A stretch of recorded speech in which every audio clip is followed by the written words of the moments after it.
پتہ ہے معجزے کب ہوتے ہیں؟ جب ہم تھک جاتے ہیں دعائیں کرتے کرتے اور ہمارا دل اور دماغ کہنے لگتا ہے کہ اب یہ دعا نہیں پوری ہوگی۔ جب ہم بری طرح اس دنیا سے پریشان ہونے لگتے ہیں اور سوچتے ہیں کہ جو چیز میں مانگ رہا ہوں وہ ناممکن ہے، لیکن یہ سب وسوسے ہوتے ہیں جو کہ ہمیں شیطان کی طرف سے آتے ہیں، اور اس وقت ہم یہ بھول جاتے ہیں کہ وہ رب کو ہر چیز پر قادر ہے، یہاں تک کہ دنیا کی کوئی ایسی شے یا چیز نہیں جس سے وہ واقف نہیں۔ تو پھر اس لیے اللہ نے قرآن پاک میں فرمایا کہ دعائیں کر کے صبر کرنا بھی بہت ضروری ہے، کیونکہ صبر ہی دعاؤں کی قبولیت کا ذریعہ ہوتا ہے۔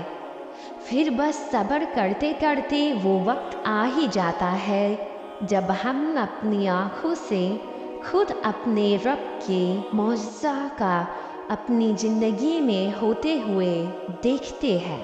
اللہ واقف ہے ہمارے دل کے حال سے، وہ واقف ہے ان خیالوں سے، ان وسوسوں سے جو ہمیں پریشان کر رہے ہیں۔ وہ جانتا ہے ہم تھک چکے ہیں، ٹوٹ چکے ہیں، وہ سب دیکھ رہا ہے، سب سن رہا ہے، اس سے کوئی بھی چیز چھپی ہوئی نہیں ہے۔ وہ تو ہمارے سہراگ سے بھی زیادہ قریب ہے نا۔ وہ جنگ جو ہر روز ہم خود سے لڑ رہے ہوتے ہیں اس میں ہم اکیلے نہیں ہیں۔ وہ معجزات کا مالک ہمارے ساتھ ہوتا ہے، جس کے فیصلے، جس کے منصوبے ہماری خواہشات سے بہتر ہوتی ہے۔ وہ اللہ ہمارے ساتھ ہوتا ہے جو 70 ماؤں سے بھی زیادہ ہم سے محبت کرتا ہے۔ وہ جو ایک نیکی پر 1000 نیکیاں دیتا ہے اور ایک توبہ پر 1000 غلطیاں معاف کر دیتا ہے۔ اور اللہ ہمارے ساتھ ہے اور اس کا ساتھ کافی ہے۔ وہ روز سنتا ہے تمہیں قریب سے، پھر تم کیوں پریشان ہوتے ہو؟ تمہاری بے چینی، تمہارا دکھ درد، تمہاری مشکلیں سب ختم ہو جائے گا۔ تمہیں اس درد سے راحت مل جائے گی۔ وہ جو لا حاصل چیز تم اللہ سے رو رو کر مانگتے ہو وہ جلد ہی تمہیں مل جائے گی۔ تمہارا یوں بار بار مانگنا، ایک ہی چیز کو مانگنا، تمہارا دل نہ بدلنا قبولیت کی نشانی ہے۔ یہ دیری ہو رہی ہے کیونکہ اس میں ہی تمہارے لیے راستے بنائے جا رہے ہیں۔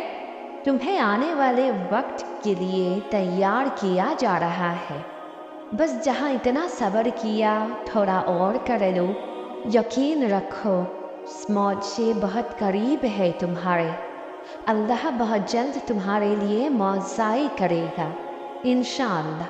جب تم سوچو گے کہ سب کچھ ختم ہو گیا ہے، اللہ ایسے معجزے کرے گا کہ تم خود حیران ہو جاؤ گے اور تم اپنے سارے غم بھول جاؤ گے اور اللہ کے معجزوں کا شکر کرو گے۔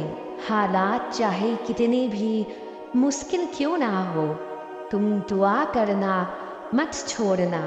بس تمہیں یقین رکھنا ہے کہ جو اللہ سے مانگ لیا جائے پھر وہ مل کر رہتا ہے، پھر وہ تمہیں وہاں سے دے گا کہ تم بھی حیران رہ جاؤ گے۔